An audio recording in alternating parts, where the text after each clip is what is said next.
සරණයි පින්වත් ඔබ හැමදෙනාටම සදහම් අවබෝධයෙන් යුතුව ජීවිතාවබෝධය ලබා ගනු ලෙසින් ඔබට මඟ කියා දෙන බෞද්ධ ආගුවන් විදුලිය සුපින්වත් ඔබ වෙත sannivedanaya කරන දායකත්ව සධර්ම දේශනාව මෙලෙසින් ආරම්භ කරන්නේ. ඒ උදෙසා සිදු කළා වූ ගෞරවනීය ආරාධනාවෙන් බෞද්ධ ආගුවන් විදුලිය ධම්සභා මණ්ඩපය වෙත වැඩම කරන්නට යෙදුණු පින්වත් ස්වාමීන් වහන්සේ පිළියන්දල වැවල පොල්හේනවත්ත විපස්සනා භාවනා මධ්‍යස්ථානාධිපති පූජනීය සියඹලාපිටියේ බුද්ධ රක්කිත ගෞරවනීය පින්වත් ස්වාමීන් වහන්සේ අපි හැමදෙනාම පළමුවෙන් සාදු නාදනම්පා নমස්කාර පූර්වකව පිළිගනිමු. සාදු සාදු සාදු. අද දවසේ උතුම් වූ සද්ධර්ම දේශනාව වෙනුවෙන් පින්බර දායකත්වයන් ලබා දෙමින් කටයුතු කරනවා ඔලපොඩුවේ පදිංචි ඒ.එන්. පියසීලි මහත්මිය ප්‍රදාන පවුලේ පින්වත් පිරිසත්, වේවැල්දුව මෙන්ඩිස්වත්තේ පදිංචි චන්ද්‍රා මුණසිංහ මහත්මිය ප්‍රමුඛව, එම්.පී.පී. විජේසිංහ මහත්මයා, ජයන්ත ගුණවර්ධන මහත්මයා, මංගලිකා ගුණතිලක මහත්මිය, චතුරිකා හෙට්ටිආරච්චි මෙනවිය සහ විතාන පවුලේ පින්වත් පිරිසත්, වෙනිවැල් කොළ පදිංචි ඒ ගුණවතී මහත්මිය ප්‍රදාන පවුලේ පින්වත් පිරිසත්, මාළබේ පදිංචි ලංගා නිරෝෂා රෝහණ මහත්මිය ප්‍රදාන පවුලේ පින්වත් පිරිසත්, කිරිබත්ගොඩ පදිංචි සුනේත්‍රා ජයලත් සමරනායක මහත්මිය ප්‍රදාන පවුලේ පින්වත් පිරිසත්, කිරිල්ලවල පදිංචි දේවිකා රාණී සුබසිංහ මහත්මිය, ශාන්ති සුබසිංහ මහත්මිය, ස්වර්ණා සුබසිංහ මහත්මිය ප්‍රදාන පවුල්වල පින්වත් පිරිසත් උතුම් සද්ධර්ම දේශනාව වෙනුවෙන් පින්බර දායකත්වයන් ලබා දෙන්නේ. එහෙමනම් සදහම් මසන්නට පෙර ආතුව තිසරණ සහිත පංචශීලයේ සමාදන් වන්නට අපි හැමදෙනාම සාදු නාදනම්වා තෙවරක් নমස්කාර පාඨය සජ්ජායනා කරමු. අවසරයි අපේ හාමුදුරුවනේ. සාදු සාදු සාදු. නමෝ තස් භගවතු වරහතෝ සම්මා සම්බුද්දස්ස. නමෝ තස් භගවතු වරහතෝ සම්මා සම්බුද්දස්ස. නමෝ තස් භගවතු වරහතෝ සම්මා සම්බුද්දස්ස.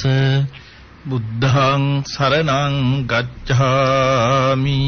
බුද්ධං සරණං ගච්ඡාමි. ධම්මං සරණං ගච්ඡාමි. ධම්මං සරණං ගච්ඡාමි. සංඝං සරණං ගච්ඡාමි. සංඝං සරණං ගච්ඡාමි. ဒ ුතියම්පි බුද්ධං සරණං ගච්ඡාමි. ဒ ුතියම්පි බුද්ධං සරණං ගච්ඡාමි. ဒ ුතියම්පි ධම්මං සරණං ගච්ඡාමි. ဒ ුතියම්පි ධම්මං සරණං ගච්ඡාමි. ဒ ුතියම්පි සංඝං සරණං ගච්ඡාමි. ဒ ුතියම්පි සංඝං සරණං ගච්ඡාමි. තතියම්පි බුද්ධං සරණං ගච්ඡාමි. තතියම්පි බුද්ධං සරණං ගච්ඡාමි. තතියම්පි ධම්මං සරණං ගච්ඡාමි.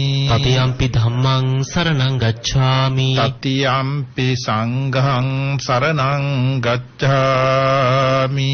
තතියම්පි සංඝං සරණං ගච්ඡාමි. තිසරණ ගමනං සම්පුන්නං ආම බන්තේ. පානාති පාතා වේරමණී සික්ඛාපදං සමාදියාමි. පානාති පාතා වේරමණී සික්ඛාපදං සමාදියාමි. අදින්නාදානා වේරමණී සික්ඛාපදං සමාදියාමි. අදින්නාදානා වේරමණී සික්ඛාපදං සමාදියාමි. කාමේසු මිච්ඡාචාරා වේරමණී සික්ඛාපදං සමාදියාමි.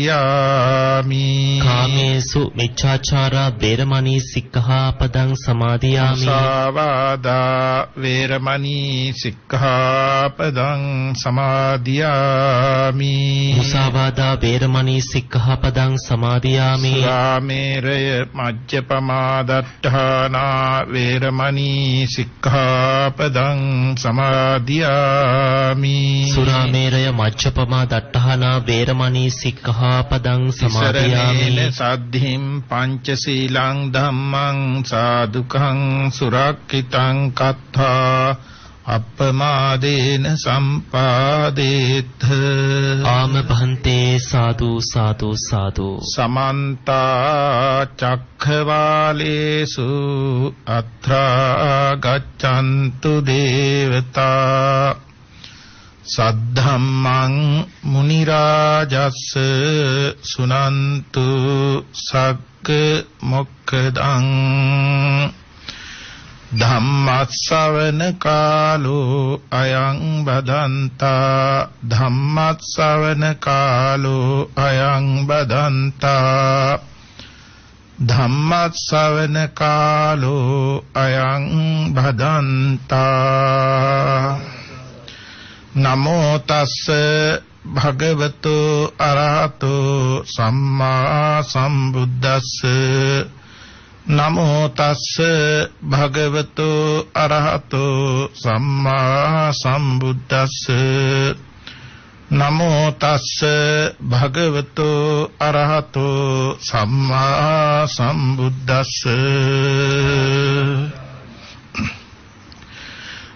ලෝකස්ස භික්ඛවේ සමුදයංච අත්ථංගමංච තීසිස්සාමි තං සුනාත සාධුකං මනසි කරෝත වාසිස්සාමි තීති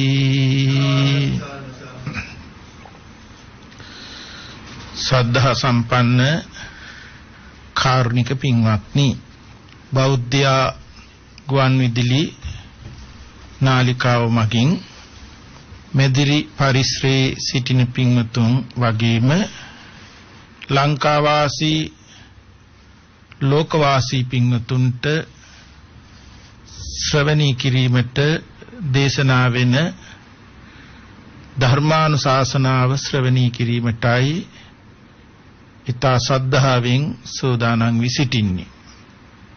සබ්බ දානං ධම්ම දානං ජිනාති කියන භාග්‍යතුන් වහන්සේගේ ශ්‍රී මුඛ බුද්ධ වචනයට අනුව සියලුම දානයන්ට වඩා ධර්ම දානිය උතුම් දානයයි. යමෙක් මෙලව කර්ම විපාක විශ්වාසයෙන් යුක්තව අකුසල ධර්මයන්ගෙන් වැළකීලා කුසල ධර්මයන්හි යෙදিলা පරලව සුගතිගාමි වෙන්නේ එමෙන්ම උතුම් වූ චතුරාර්ය සත්‍ය අවබෝධයෙන් ජාති ආදී දුකින්තර නිවීම සාක්ෂාත් කරගන්නේ ධර්මයේ ශ්‍රවණය කරලා. ඒ නිසා ධර්මයේ ශ්‍රවණය කරන අවස්ථාව ශාසනයෙහි ඊතා උතුම් මංගල අවස්ථාවක්. ඒ නිසා අපි දේශනා වෙන ධර්මයේ කෙරෙහි හොඳ එකඟතාවයකින් යුක්තව විමසීමකින් යුක්තව ධර්මයේ ශ්‍රවණය කරමු. පින්තුන් දන්නවා අපේ මේ දුර්ලභව ලබාගත්තා වූ මනුෂ්‍ය ජීවිතයේ තියෙන වටිනාකම බොහෝ කාලයක් අකුසල ධර්මයන්ගෙන් වෙන් වෙලා පුණ්‍යාභි සංඛාරයට අයිති දාන සීල භාවනාදී ත්‍රිවිධ පුණ්‍ය ක්‍රියා ධර්මයන්හි චේතනාව යොදලා එහි ඵලයක් වශයෙන් තමයි මේ මනුෂ්‍ය ජීවිතය ලබා ගන්නට යෙදුනේ. දේශනාවේ සඳහන් වෙනවා මහා සමුද්‍රයේ ඉන්නවා කැස්බෑව. මේ දේශනාවේ උපමාවට පෙන්වන්නේ ඒ කන කැස්බෑවෙක් අවුරුදු 100කට වතාවක් ඉලිප්පෙනවා නම් ඒ කැස්බෑවා අතහැර දැමූ වියදණ්ඩක සිදුරෙහි ගෙල බහලනවා නම් ඒක ඊ타මත්ම කලාතුරකින් වෙන්නා වූ කාරණයක්. භාග්‍යතුන් වහන්සේ වදාරනවා මම නිරෙහි උපන් බාලයා manussත්වයට පත්වීම ඊටත් වඩා දුර්ලභ දෙයකයි කියමි කියලා. ඒ කවරෙහිඳ ඒ නිරෙහි ධර්මචර්යාව සමචර්යාව කුසල ක්‍රියාව පුණ්‍ය ක්‍රියාවක් කියලා දෙයක් නැහැ. ඒ වගේම ඕනෝන් කෑමක් සහ දුර්වලයා යටපත් කිරීමක් මරා කෑමක් තමයි තිරිසන් ලෝපව අපට දක්නට ලැබෙන්නේ. මේ නිසා තිරිසන් ගතියකින් මිදිලා මනුස්ස උපතක් ලබනවා නම් ඒ මනුස්ස උපත ඊටාම දුර්ලභයි. අද අපි ඒ දුර්ලභ වූ මනුස්ස උපත බුද්ධෝත්පාද කාලයක ලැබලා තියෙනවා. භාග්‍යතුන් වහන්සේ වදාළ ශ්‍රී මුක බුද්ධ වචනේ අපිට අහන්න ලැබිලා තියෙනවා.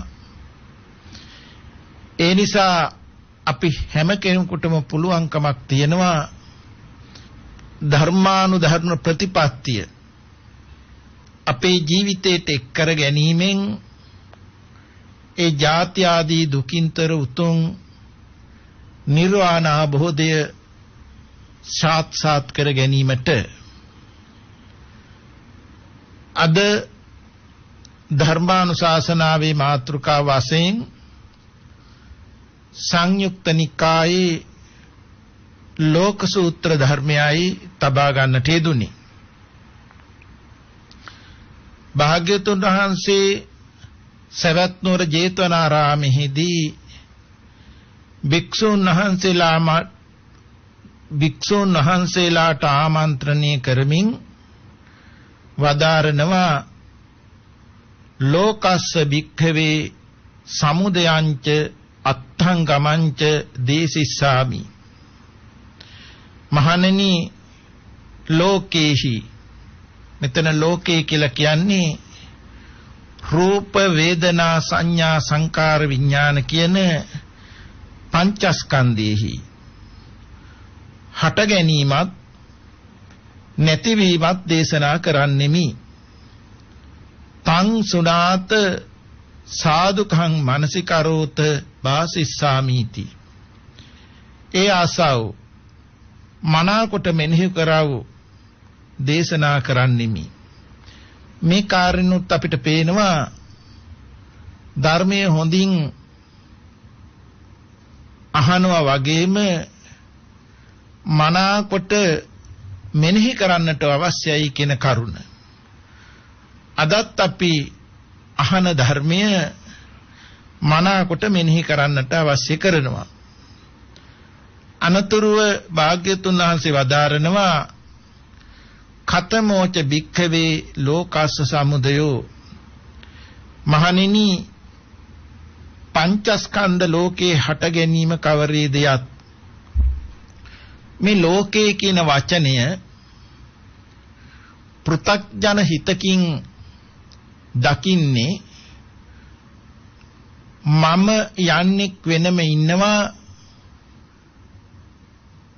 මම යන්නට පිටතින් ලෝකේ යම් යම් වස්තු පවතිනවායි කියන මතයකින් මම සහ මාවට ලෝකේ කියලා. නමුත් භාග්‍යවතුන් වහන්සේ ඊට වඩා ගැඹුරු අර්ථයකින් තමයි මේ ලෝකයේ ගැන වදාරලා තියෙන්නේ. සංයුක්ත නිකායේ සමිද්දි ලෝකපඤ්ඤ සූත්‍රයේ භාග්‍යවතුන් වහන්සේ සමිද්දි හාමුදුරන්ට වදාරලා තියෙන්නේ අත්ති චක්කු අත්ති රූපා අත්ති චක්කු විඥානං අත්ති චක්කු විඥාන විඤ්ඤාතබ්බා ධම්මා අත්ති තත්ත ලෝකෝ වා ලෝකපඤ්ඤප්තිවා. සමිද්දිය එසද්ද රූපේ ඇද්ද එසත් රූපයත් නිසා රූප දැනගන්නා වූ සිතක් පහළ වේද. මේ සිතින් යම් ධර්ම දැනගනිද්ද. එතකොට ඒ දැනගන්නේ සිතුවිලි. එහි ලෝකය හා ලෝකපඤ්ඤප්තිය වේ. ලෝකයයි පැනවීම වේ. මේ කාරණෙන් අපිට පේනවා එසත් රූපයක් පමණක්ම නෙමෙයි රූප දැනගන්නා උසිත කියන්නේ චක්කු විඥාණයට බඳුන් වෙන සිතුවිලි කීවේ වේදනා කියන විඳීම, සංඥා කියන හැඳිනීම, සංඛාර කියන්නේ වේදනා සංඥා සමග සකස් වෙන අනිකුත් සිතුවිලි. මේ කරුණු ටික එක්වයි ලෝකේ කියලා වදාarලා තියෙන්නේ, ලෝක පඤ්ඤප්තිය වදාarලා තියෙන්නේ. එතකොට පංචස්කන්ධ ලෝකයයි මේ. ඇස නිසා පහළ වෙන පංචස්කන්ධය, කන නිසා, දිව නිසා, නාසය නිසා, කය නිසා සහ මනෝ මූලිකව මනස නිසා පහළ වෙන මේ ස්කන්ධ පංචකයයි මෙතන ලෝකේ කියලා භාග්‍යතුන් වහන්සේ වදාarලා තියෙන්නේ. පින්වතුන්ට මුලින් මතක් කළා පුහුදුන් හිතකින් ලෝකේ දකින්නේ මම වෙනයි මං අවට දේවල් වෙනයි කියලායි. නමුත් මේ දේශනාවේදී අපිට පේනවා ඒ දැනගන්නා වූ සිතුවිලි හිත පවා ලෝක ධර්මයේ ස්වභාවයක් කියලා තමයි භාග්‍යතුන් වහන්සේ දේශනා කරලා තියෙන්නේ. එතකොට දැනගන්නේ වෙනම ඉන්නවයි කියන මතයකට මෙතනදිපත් වෙන්නට පුළුවන්කමක් ඇති වෙන්නේ නැහැ. ඒ ලෝකේ යථා ස්වභාවය ඇති හැටිය තමයි අවබෝධයකට පත්වන්නේ. මේ දේශනාවේ අපිට පෙන්වන්නේ මහණෙනි පංචස්කන්ධ ලෝකේ හට ගැනීම කවරේදයක් චක්කුංච පටිච්ච රූපේච උප්පච්චති චක්කු විඥානං අසත් රූපයත් නිසා චක්කු විඥානෙ උපදී තින්නම් සංගති පස්සෝ පස්සපච්චා වේදනා. අපි මේ කොටස බලමු. මේ ලෝකේ හට ගැනීම ඇස ලෝක ධර්මයක් කියලා කියන්නේ මේ ඇස හටගත් ධර්මයක්. මේ ජීවිතය ගැන බැලුවත් මේ කාම ලෝකේ දෙමෝපියෝ ප්‍රත්‍යයෙන් රූප ධර්මය හට ගන්නවා. රූප ධර්මයක් හටගත්තාටම හැක් නෙමෙයි පුරාණ කර්ම ප්‍රත්‍යයෙන් ඒ කියන්නේ භව ගතියෙන් භව පච්චා ජාති ආරම්භක විඥානේ සහ විඥාණයට බඳුන්වන්නා වූ සිතුවිලි හට ගන්නවා. ඒ හටගන්නේ අර රූප ධර්මතාවය ඇසුරු කරගෙන. මේ නිසා තම ආරම්භයේදීම කන්ධානම් පාතු භාවෝ රූප වේදනා සංඥා සංකාර විඥාන කියන මේ ස්කන්ධ පංචකයයි මේ හටගත්තේ. ලෝකයයි මේ හටගත්තේ. ඒ අවස්ථාවේ පටන්ම නැසෙන රූප ධර්මයන් වෙනුවට අලුතින් මෞත් ප්‍රත්‍ය කරගෙන රූපය අලුත් වෙනවා. ඒ වගේම ඒ රූප ධර්මයේ ශක්තිය ඇසුරේ ඇතිවෙන සිතුවිලි හිත් නිරුද්ධ වෙන්න සිතුවිලි සිත් ඇති වෙනවා. ඒතර ස්කන්ධයන් ඇතිව නැති වෙනවා. නැති වුණේ නමුදු නැවත ස්කන්ධයගේ පහළවීම වෙනවා. මෙන්න මේ විදිහට තමයි ආයතනානම් පටිලහබෝ ඇස කන දිව නාසය ශරීරේ මනස යන මේ හටගත් ආයතන හයෙහි වැඩෙන ස්වභාවයකට පත්වන්නේ විපුල ස්වභාවයකට පත්වන්නේ මව් කුසින් බිහි වෙලා අම්මාගේ සම්බන්ධය අත්හැරුණට පස්සෙත් අපිට පේනවා ඒ රූප ධර්මයේ සීතල වීමකටපත් උනේ නැහැ. ආස්වාස වාතයත් මව් කුසේ ඉඳන්ම සැකසුණු ලේ ධාතුවත් සංයෝග වෙලා මේ කර්මයෙන් හටගත් පෙනැල්ල හදවත හරහා යම් උණුසුමක් ශක්තියක් ඇති වුණා.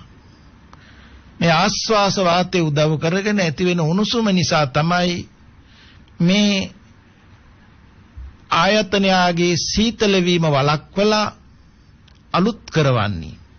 ඒ අලුත් වෙන්න නැවත නැවත වැය වෙන ආහාරය සැපෙන්නේ. බාල කාලයේදී නම් ආරම්භයේ අපිට ඉතා සරල ආහාරයක් කිරිපෙව්වා කියන කාරණේ සිහියට ගන්න. ඒ වගේම දිරදිරා යන කොටස් සුද්ධ පවිත්‍ර වුණා. මෙන්න මේ විදිහට මේ මොහොත දක්වාම මේ ඇස කන දිව නාසය ශරීරයේ මනස හේතු වෙදෙනකොට හටගෙන නිරුද්ධ වෙනවා කියන කාරණය අපිට පැහැදිලි වෙන්නට අවශ්‍ය කරනවා. ඒ තමයි ඇසත් රූපයත් නිසා චක්කු විඥානෙ උපදී කියලා පෙන්වන්නේ. එතකොට මෙතනදී අපි මේ ඇසත් කියන කරුණට මේ ඇතිව නැති වෙන ප්‍රසාද රූපය ගැනයි මේ පැහැදිලි කෙරුවේ.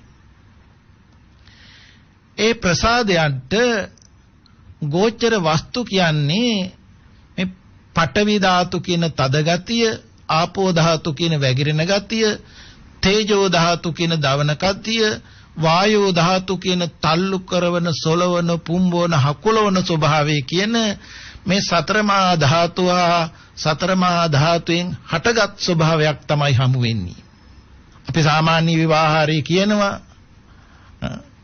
ස්ත්‍රිය පුරුෂයා ගෘහ භාණ්ඩ වස්ත්‍ර ආභරණ ගහකොළ ඉරහඳ මේ චක්කු ප්‍රසාදයට හමු වෙනවා කියලා ලෝක විවාහාර වචන කතා කරනවා. නමුත් ඒ වචන සියල්ලක්ම එකතු කරලා අර්ථය දිහා බලනකොට සතර මහා ධාතුව සතර මහා ධාතුවකින් හටගත් ස්වභාවයෙන් නැසෙන ආකාරයක් තමයි මේ ගෝචර වෙන්නේ. ඒවා විවිධත්වයකටපත් වෙලා තියෙන්නේ ඒ සතර මහා ධාතුවේ සංයුතිය වෙනස්. එකිනෙකකට අඩු වැඩි වෙලා තියෙනවා සංයෝග වෙන විට. ඒ නිසා විවිධත්වයක් වෙනවා. ඒ නිසා ඇසට කියන්නේ චක්කු ප්‍රසාදයට මේ ගෝචරේ හමු වෙනවා. එනම් ප්‍රසාදයක් ඇතිව නැති වෙන ධර්මයක්, ගෝචරයත් ඇතිව නැති වෙන ධර්මයක්. මේ දෙන්න එකතු කරන්ඩ ආලෝකයේ අතිරේක උදව්වක් දෙනවා. මොකද හාත්පසින්ම කරුවලයි නම් චක්කු ප්‍රසාදයට ගෝචරයේ ගැටුණට යම් ඡායාවක් ප්‍රතිබිම්බයක් ඇති වෙන්න ඉඩක් නැහැ. ආලෝකයේද විදුලි ආලෝකය, පහන් ආලෝකය කියලා සූර්යාලෝකය, ආලෝකය අපි විවිධත්වයකින් කතා කරාට ඒ ආලෝකයේද අර සතරමා ධාතුවේ සංයුතියක්මයි ඇතිව නැති වෙන ධර්මයක්. මේකට කියන්නේ හට ගන්නා වූ ස්වභාවය නොපිහිටනවා නොපවතිනවා කියන අර්ථයෙන් අනිත්‍යයි කියන එක. නමුත් සිහියට නැගෙන්නේ නිට්ටය භාවයක්.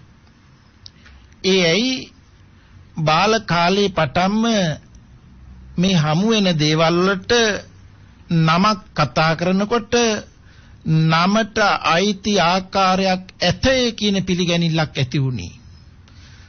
මේ ඇතේ කියන පිළිගැනිල්ලක් ඇති වුණේ ඇයි? එකම තැනකවත් එකම මොහොතකවත් අනිත්‍ය නෙමෙයි අවබෝධ වෙලා තියෙන්නේ. ඇතිව නැති වෙන ස්වභාවය නිට්ටයයි කියලායි පිළිඅරන් තියෙන්නේ. නිට්ටයතාවයේ මත සැපතක් ගෙන දෙනවා කියනයි පිළිගැනිල්ල. සැප ලබන්න තමා වශයෙන් පිළිගැනිල්ල.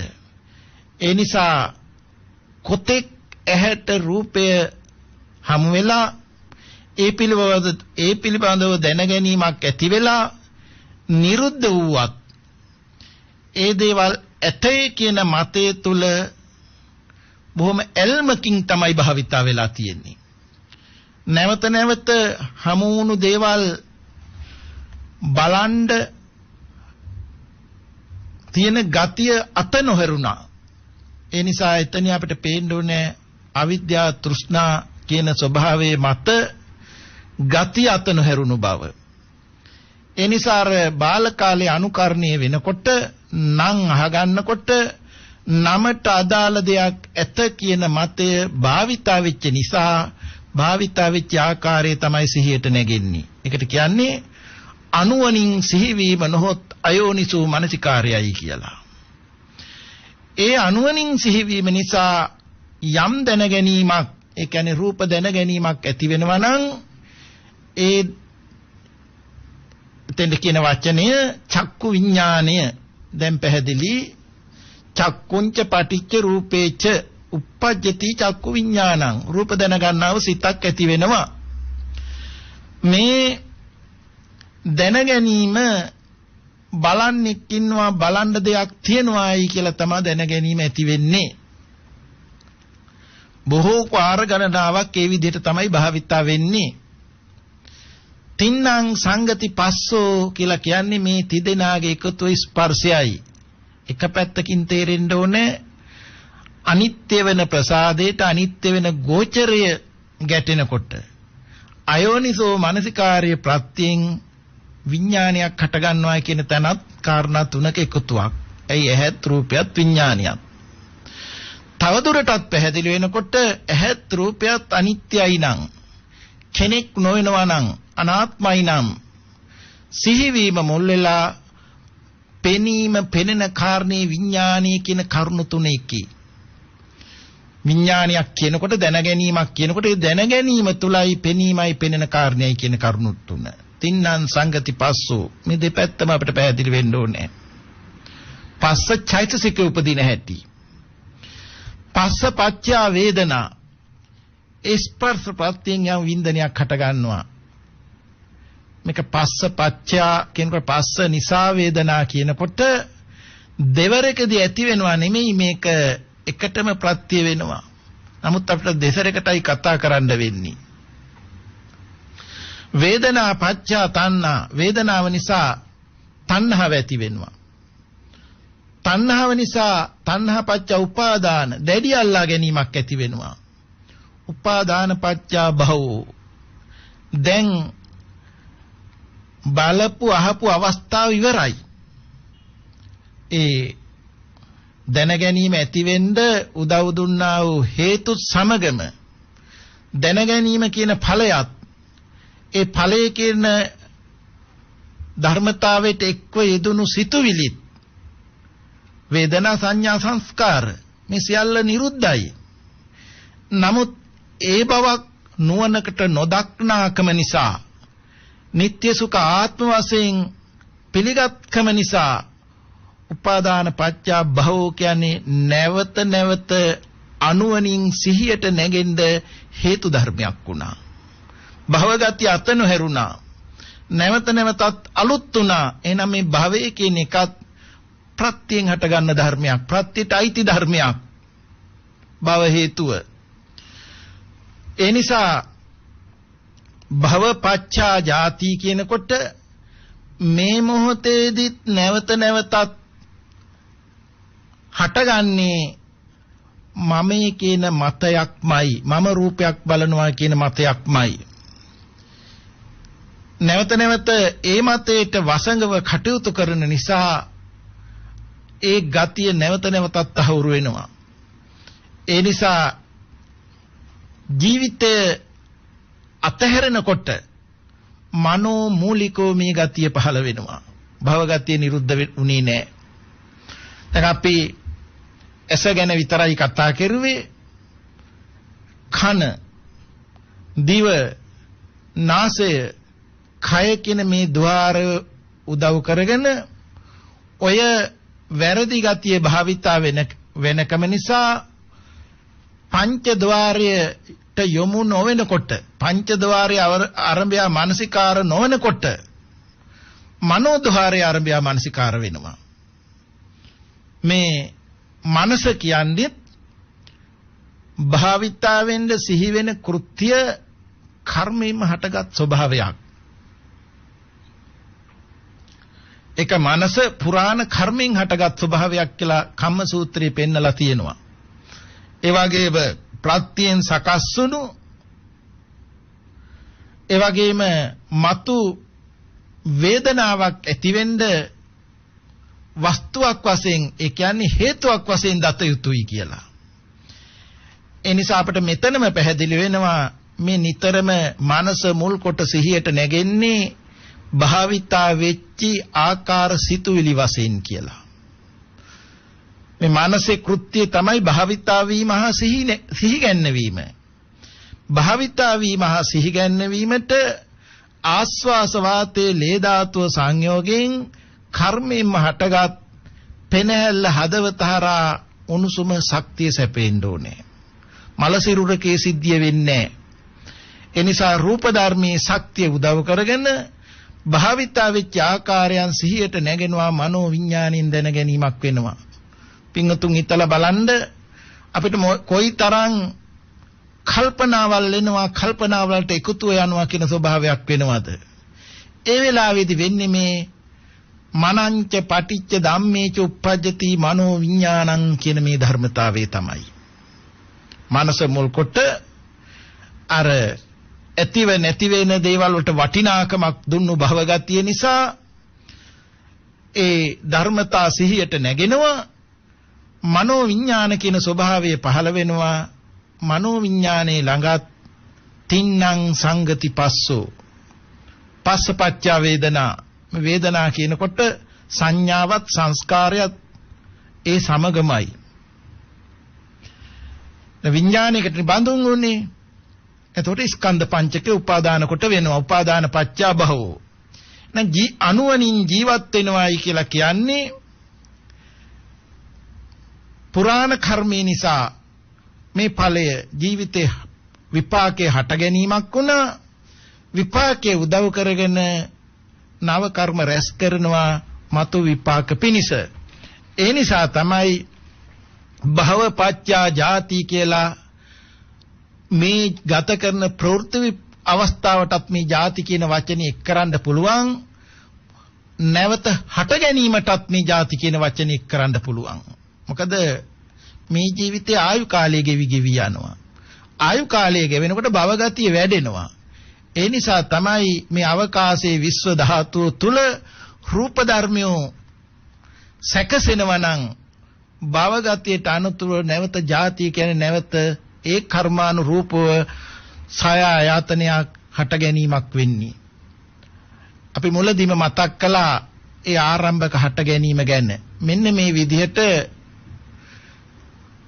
අතීත හේතුව නිසා වර්තමාන ඵලය වර්තමාන ජාතිය ඇති වෙච්ච හැටිත් වර්තමාන ඵල නිරෝධය හේතුඵල නිරෝධය නොදක්නාකම නිසා උපාදාන භවයෙන් කර්ම රැස් වෙන හැටිත් නැවත නැවතත් මේ විපාකේ ඇති කරවන හැටිත් තේරුම් ගත්තොත් අපට අවබෝධ වෙනවා ජාතිය ජරාව ව්‍යාධිය ශෝකේ මරණය අත නොහැරීමේ පැවැත්වීම ගැන. මේ පිළිබඳව එතකොට මේ ඉන්ද්‍රිය 6ම දායකත්වයක් දරලා තියෙනවායි කියලා පේනවා. මේක තමයි මේ ලෝකේ හට ගැනීම. ඕනම දෙයක් දන්නවා නම් ඕනම දෙයක් අහනවා නම් ඒ වගේම විඳිනවා නම් සිහියට නැගෙනවා නම් මේ 6 ඉන්ද්‍රියන් ආකාරයෙන්ම මේ ලෝකයට එකතු වෙලා තියෙන්නේ. හොඳට පැහැදිලි කරගන්න පුහුදුම් මනසකින් ලෝකේ දකින්නකොට ලෝකේ වෙනයි මම වෙනයි කියලායි දැනගන්න උත්සාහ දරුවේ. නමුත් ධර්මානුකූලව ලෝකේ කියලා කියන්නේ ස්කන්ධයගේ ඉපදීම නැසීම අර තමා යන්න වෙන්ව පෙන්වන්න බැරුව යනවා. එතකොට ඒ නිසා භාග්‍යතුන් වහන්සේ අනුතුරව අදහරනවා කතමාච භික්ඛවේ ලෝකස්ස අත්ථංගමෝ. මහණෙනි ලෝකේ නැතිවීම කවරේද? ඒ කියන්නේ මේ ලෝකේ මිදීම කවරේද? එතකොට පින්වතුන්ට දැන් පැහැදිලි වෙනවා ඇති මේ ලෝකේ මිදීම කියන්නේ උපාදාන කොට නොගෙන ස්කන්ධ පංචකයක් ඇති වෙනවා නැති වෙනවායි කියලා අවබෝධයෙන් යුක්තව පුරාණ කර්මක් සේවීම නැවත කර්ම රැස් නොවීම මතු විපාක නොලැබීම කියන කරුණයි මේ ලෝකෙන් මිදීම කියලා කියන්නේ. එහෙම නැත්නම් මාර්ගඵල පිළිවෙලින් නිර්වාණ අවබෝධ කිරීම. එය අපට පෙන්නනවා අර මුල් පිළිවෙලටම අසත් රූපයත් නිසා චක්කු විඥානෙ උපදී. ඒ කරුණු තුනේ එකතු වීම ස්පර්ශයයි. ස්පර්ශ ප්‍රත්‍යයෙන් වේදනාව වෙයි. වේදනාව ප්‍රත්‍යයෙන් තණ්හාව වෙයි. අනතුරුව පෙන්වන්නේ ඒ තණ්හාවේම නිර්වශේෂ විරාග නිරෝධෙන් උපාදාන නිරෝධ වේ. තණ්හා නොවීමෙන් දැඩි අල්ලා ගැනීමක් නොවෙනවා. උපාදාන නිරෝධෙන් භව නිරෝධ වේ. එතකොට පෙර රැවටුණු ගතියත් සේ වෙනවා. නැවත රැවටෙන්න තියෙන ගතියත් තහවුරු නොවෙනවා. ඒ නිසා මතු විපාක වාරයත් බාර නොගැනීම වෙනවා. මේ මොහොතත් බාර නොගැනීම වෙනවා. භව නිරෝධ වේ. එකයි භව නිරෝධෙන් ජාති නිරෝධ වේ කියන්නේ. ප්‍රවෘත්ති අවස්ථාවටත් අයිතිකාරයක් නෑ. ප්‍රතිසන්දි අවස්ථාවක් යම් විදියකින් සෝවාන් ආදී මාර්ගඵල වලටපත් වෙලා නැවත උපතක් ලැබුවොත් ආරම්භයේදීම උප්පත්ති සෝවාන්. මොකද සෝවාන් වුණත් ජීවිත 7ක් උපදින්න හැකියාව ඇති වෙනවා. මොකද අනිකුත් ක්ලේශ ධර්මයන් නිසා. සෝවාන් ඵලයේදී පහ වෙන්නේ සක්කාය දිට්ඨි විචිකිච්ඡා සීලබ්බත පරාමාස කියන සංයෝජන බැමි තුන විතරයි. අපායගාමී රාගය, අපායගාමී දේශය, අපායගාමී මොහේ දුරු වෙනවයි කියලා පෙන්නනවා විනා රාග දේශ මොහ දුරු වෙනවා කියලා පෙන්වන්නේ නැහැ. ඒක උපතක් තියෙනවා. හැබැයි දුගතිය නෙමෙයි සුගතියේ. උපතින්ම සෝවාන්.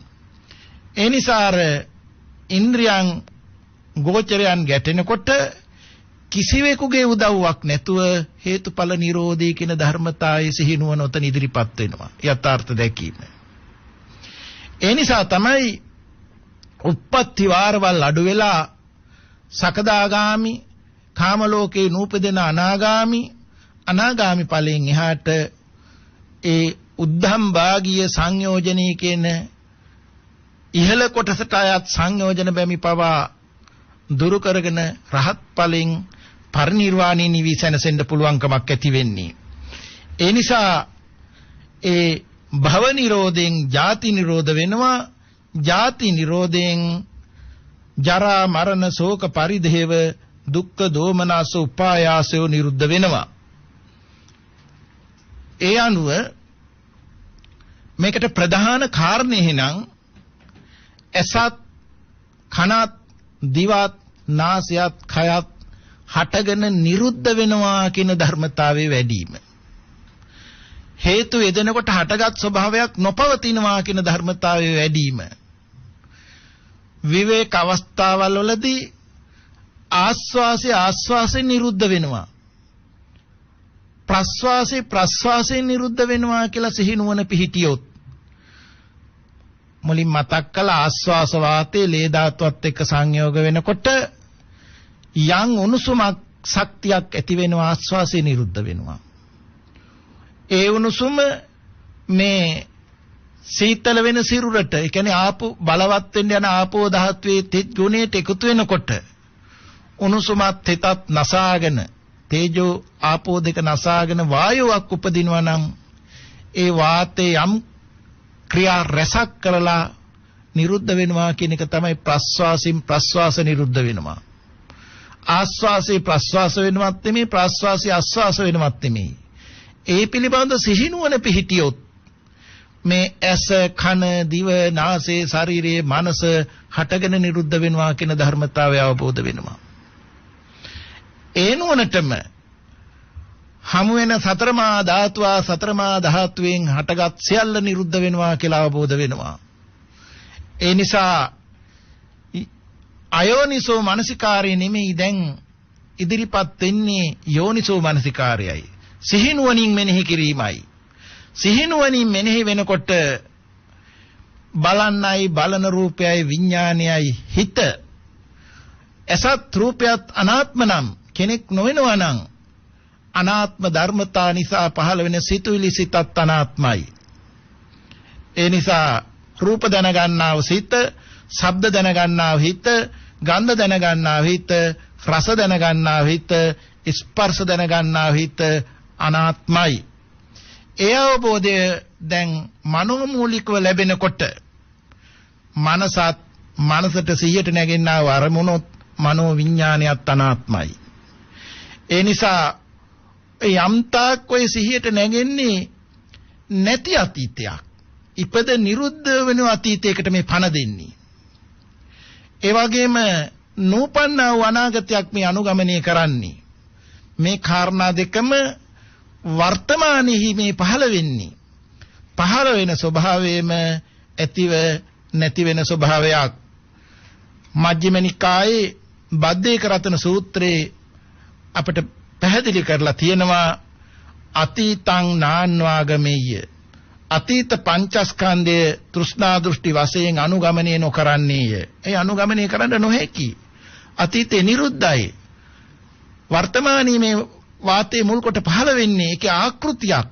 ඒ ආකෘතියද ඇතිව නැති වෙන ස්වභාවයෙන් යුක්තයි. හොඳට බලන්න ආස්වාසේ නිරුද්ධයි. මනෝවිඥානයක් හට ගන්නවා නම් මනෝවිඥානේ නිරුද්ධයි. ප්‍රස්වාසේ නිරුද්ධයි. මේ ස්කන්ධ පංචකයයි මේ ඇතිව නිරුද්ධ වෙන්නේ. නප්පටිකංකේ අනාගතං අනාගත පංචස්කන්ධයේ තෘෂ්ණා දෘෂ්ටි වශයෙන් නොපතන්නේය. යදතිතම් පහීනන්තං යමක් අතීතයේද ඒ ප්‍රහීනය. අපත්තංච අනාගතං යමක් අනාගතද ඒ නොපැමිණීය. පච්චුප්පන්න යෝ ධම්මං තත්ත විපස්සති. යම් ධර්මයක් දැන් එළබේද ඒතන විදර්ශනාන් වනින් දකි. එනද අපිට මේ සියල්ල එකතු කරනකොට පච්චුප්පන්නංච යෝ ධම්මං තත්ත විපස්සති. දැන් යම් ධර්මතාවයක් එළඹේද ඒතන විදර්ශනාන් වනින් දකි. මෙන්න මේ විදිහට පංච ඉන්ද්‍රිය ගැනත් බලන්න. ඒ වගේම මනස ධර්මයක් නිසා මනෝ විඥානයක් උපදිනවා නම් ඒ කරුණු තුනේ එකතුව ස්පර්ශයයි. ස්පර්ශ ප්‍රත්‍යයෙන් වේදනාව වෙනවා. වේදනාව ප්‍රත්‍යයෙන් තණ්හා වෙනවා. ඒ තණ්හාවගේ නිර්වශේෂ නිරෝධේ කියලා කියන්නේ තණ්හාව එක්ක යන්න නොහැකි වෙනවා. මේ ධර්මතාවය නිසා. ඒ නිසා උපාදාන නිරෝධ භව නිරෝධ කියනවායි කියනකොට పూర్ව කර්මක් ඡය වෙනවා. මොකද ඒ රැවටෙන ගතිය අතහැරනකොට పూర్ව කියලා එකක් නැහැ. නව කර්ම කියලා තහවුරු කරන්න තැනක් නැහැ. ඒ නිසා වර්තමාන ප්‍රවෘත්ති විපාක බාරගන්නෙත් නැහැ. අනාගත විපාකයක් ඇත්තෙත් නැහැ. මෙන්න මේ විදිහට ජාති ජරා ව්‍යාධි ශෝක මරණ දුක් දුම්නස් නිරුද්ධ භාවයටපත් වෙනවා. ඒ නිසා අපි මේ ධර්ම මාර්ගය භාග්‍යතුන් වහන්සේ වදාර පිළිවෙලට හොඳින් අහලා මෙනෙහි කරලා ජීවිතේ ප්‍රායෝගිකත්වයෙන් එකතු කරගෙන අපට මේ උතුම් වූ නිර්වාණ ධාතුවෙන් නිවි සැනසීමටම හේතු ආසනා වේවායි අපි අදිෂ්ඨාන කරගනිමු. අද ධර්මානුශාසනාවේ දායකත්ව අපිට මතක් කරලා තියෙනවා ඔලබොඩුවේ පදිංචි ඒන් පියසීලි මහත්මයා විසින් බෞද්ධ ආරම්භ කරපු පින්වත් ස්වාමින් වහන්සේ සහ ඒ වගේම බොමුල්ලේ ධම්මාලංකාර ස්වාමින් වහන්සේට වැඩ සිටිනා ස්වාමින් වහන්සේලාට පුණ්‍යානුමෝදනා කරන බව එසිලිනෝනා මහත්මියට මර්තනාහාමි මහත්මියට සියලුම රණවිරුවන් හට පින් අනුමෝදන් කරන බව සෙත් ප්‍රාර්ථනා කරනවා. සුජීවත්ව සිටින පවුලේ සියලු දෙනාට නිරෝගී සුවය සහ දීර්ඝායුෂ. ඒ වගේම වේවැල්දුව මෙන්ඩිස් වත්තේ පදිංචි චන්ද්‍රා මුණසිංහ මහත්මිය ප්‍රමුඛව MPP විජේසිංහ මහත්මයා, ජයන්ත ගුණවර්ධන මහත්මයා, මංගලිකා ගුණතිලක මහත්මිය, චතුරිකා හෙට්ටිආරච්චි මහත්මිය සහ විතාන පවුලේ පින්වතුන් විසින් මේ දායකත්වයක් දරලා තියෙන්නේ. අරමුණ දෙසැම්බර් මාස 17 වෙනි දින උපන්දිනයේ සැමරු චන්ද්‍රා මුණසිංහ මහත්මියට නිදුක් නිරෝගී සුව සහ දීර්ඝායුෂ ප්‍රාර්ථනා කරනවා. උතුම් චතුරාර්ය සත්‍ය අවබෝධයේ පිණිස මෙම ධර්ම දානමය කුසල කර්මයේ පාරමිතාවක්ම වේවා. එන්නේ වීරසේන ආදරණීය ස්වාමි පුරුෂයාටද කාංචන පුතුණුවන්ටද සෝභා සහ නුරා දියණියන්ටද කියොන් මුණුබුරාට සහ ඊත සමදායකත්වයක් දරූ පින්තුන් හා සුජීවත්ව පවුල්වල සමාජිකයන්ටද රත්නත්‍රි ආශිර්වාදයේ නිරෝගී සුවයේ දීර්ඝායුෂ ප්‍රාර්ථනා කරනවා. අපවත් වී වදාළ පිටබැද්දර ඥානරන්සි හිමිපාණන්ටද අභාවයටපත් වූ ඒ බේබිනෝනා එම්.කේ. හීංහාමි එන්නේ මෙන්ඩිස් ජී මුණසිංහ එන්නේ සිරිසේන හා එම්.කේ. අරලින්හාමි යන දෙමාපියවරුන් ඇතුළු සියලු ඥාතීන්ට පින් අනුමෝදන් කර සිටිනවා. ගෞරවනීය දේශකාරන් වහන්සේට පූජනීය බොරලන්දේ වජිරනාන නාහිමියන් ප්‍රමුඛ බෞද්ධ නාලිකාවේ කාර්ය මණ්ඩලයටද රත්නත්‍රි ආශිර්වාදයෙන් නිදුක් නිරෝගී සුව දීර්ඝායුෂ ප්‍රාර්ථනා බෝධියකින් උතුම් නිවන් සුව ප්‍රාර්ථනා කරනවා. ඊළඟ දායකත්වය වෙනිවැල්කොළ පදිංචියේ ගුණවති මහත්මිය විසින් දරනවා. අරමුණ පී කරුණාසේන මහත්මයා ස්වාමි පුරුෂයා, ඒ ගුණදාස මහත්මයා, සිරිල් පිටිගල මහත්මයා සහෝදරයෝ ඇතුළේ පවුලේ මියගිය සියලුම ඥාතීන්ට පින් අනුමෝදන් කර සිටිනවා. එමෙන්ම දෙසැම්බර් මාස උපන් දිනේ සමරන චතුරිකා දියණියට නිදුක් නිරෝගී භව ප්‍රාර්ථනා කරනවා. අධ්‍යාපන පොදු සහතික පත්‍ර සාමාන්‍ය පෙළ විභාගයට සාර්ථක මුහුණ දීමට තෙරුවන් සරණින් ආශිර්වාදේ ලැබේවායි ප්‍රාර්ථනා කරමින් සියලු දෙනාටම ධර්මාවබෝධය ලැබේවායි ප්‍රාර්ථනා කරනවා. ඊළඟ දායකත්වය මාළබේ පදිංචි ලංගා නිරෝසා රෝහණ මහත්මිය හා පවුලේ පිරිස විසින් රංජිත් රෝහණ මහත්මයා පියතුමා, කේ.ඩී. විමලසේන මහත්මයා මාමණ්ඩිය, ඩී.එස්. පනාගොඩ මහත්මිය නැන්දනිය, චානි වාචින්ත්‍රි විහංගා මහත්මිය සහෝදරිය මේ සියලු දෙනාටම පින් අනුමෝදන් කර සිටිනවා. තවද සුජීවත්ව සිටින ජයන්ති හෙට්ටිආරච්චි මෑණියන්ගේ මෙම වර්ෂයේ ජන්මදිනයට සිත ප්‍රාර්ථනා කරනවා. ඊළඟ දායකත්වය සුනේත්‍රා ජයලත් සමරනායක මහත්මිය නාතුඩුව කිරිබත්ගොඩ පදිංචි මහත්මිය දායකත්වයක් දරනවා. අරමුණ දෙපාර්ශවයේ නමින් මියගිය සිළු දෙනාට පින් අනුමෝදන් කිරීමයි. තවද දෙසැම්බර් 3 වෙනි දිනට යෙදෙන ලක්මාල් රාජසිංහ පුතුණුවන්ගේ සහ දෙසැම්බර් 27 වෙනි දිනට යෙදෙන පාලි රාජසිංහගේ ඒ කියන්නේ ස්වාමි පුරුෂයා උපන් දිනේට සෙත්පතහ 2020 ජනවාරි මාස අධ්‍යාපන පොදු සහතික පත්‍ර සාමාන්‍ය පෙළ විභාගයට පෙනී සිටින අමෝදා ජයසිංහ දියණියන්ට සෙත් ප්‍රාර්ථනා කරනවා. දියණියගේ අධ්‍යාපන කටයුතු සාර්ථක වේවායි අදිෂ්ඨාන කරනවා. ඊළඟ දායකත්වයේ කිරිල්ලවල පදිංචි දේවිකා රාණි සුබසිංහ මහත්මිය, ශාන්ති සුබසිංහ, ස්වර්ණලතා සුබසිංහ යන මහත්මිය විසින් අරමුණු කරනවා. සෝමතිලක රාජපක්ෂ මහත්මයා ස්වාමියා, සරත් චන්ද්‍ර සුබසිංහ මහත්මයා පියතුමා, ජුලියට් එඩ්ලින් සුබසිංහ මහත්මයා මෑණියන්, මෛත්‍රී රත්න ජයසිංහ මහත්මයා සහෝදරයා මේ අයට පින් අනුමෝදන් කරනවා. තවද සුජීවත්ව සිටින පවුලේ සියලු දෙනාට නිරෝගී සුව හා දීර්ඝායුෂ ප්‍රාර්ථනා කරනවා. මේ පින්වතුන් බලාපොරොත්තු වෙන්නා වූ ආකාරයට මියගේ ඥාතීන්ට පුණ්‍යානුමෝදනා ලැබේවා. එමෙන්න අනිකුත් සියලු දෙනාගේම යහපත් ප්‍රාර්ථනීය අදහස් ඉෂ්ට සිද්ධ වේවා. ආකාසට්ඨා ච බුම්මට්ඨා දේවා නාග මහිද්దికා පුඤ්ඤන්තං අනුමෝදිත්වා චිරන් රක්ඛන්තු ලෝක සාසනං. ආකාසට්ඨා ච බුම්මට්ඨා දේවා නාග මහිද්దికා පුඤ්ඤන්තං අනුමෝදිත්වා චිරන් රක්ඛන්තු දේශනං. ආකාසට්ඨා ච බුම්මට්ඨා දේවා නාග මහිද්దికා පුඤ්ඤන්තං අනුමෝදිත්වා චිරන් රක්ඛන්තුං සදා. ධර්ම ශ්‍රවණානි සංසෙන් උතුම් නිවනින් සැනසීම වේවා. තෙරුවන් සරණයි. සාදු සාදු සාදු. සදහවතුනි, ඔබ අප කෙරෙහි අනුකම්පාවෙන් උතුම් වූ සද්ධර්ම දේශනාව පවත්වන්නට යෙදුණු පින්වත් ස්වාමීන් වහන්සේ පිළියන්දල වැවල පොල්හේනවත්ත විපස්සනා භාවනා මධ්‍යස්ථානාධිපති පූජනීය සියඹලාපිටියේ බුද්ධ රක්කිත ගෞරවනීය පින්වත් ස්වාමීන් වහන්සේට තවත් චිරාත් කාලයක් මෙවැනි වූ ශාසනික කර්තව්‍යයන් සිදු කරන්නට ශක්තිය, ධෛර්යය, නිදුක් නිරෝගී චිරජීවනයේම ලැබේවායි අපි හැමදෙනාම සාදුනාත නංවා ප්‍රාර්ථනා කරමු. සාදු සාදු සාදු. ඒ ප්‍රාර්ථනාවත් සමගින් බෞද්ධ ආගමන් විදුලිය සුපින්වත් ඔබ වෙත සංවේදනය කරන්නට යෙදුණු දායකත්ව සදර්ම දේශනාව මෙලෙස නිමවට පත්වන්නේ. පින්වත් ඔබ හැම දිනාටම සම්මා සම්බුදු සරණයි.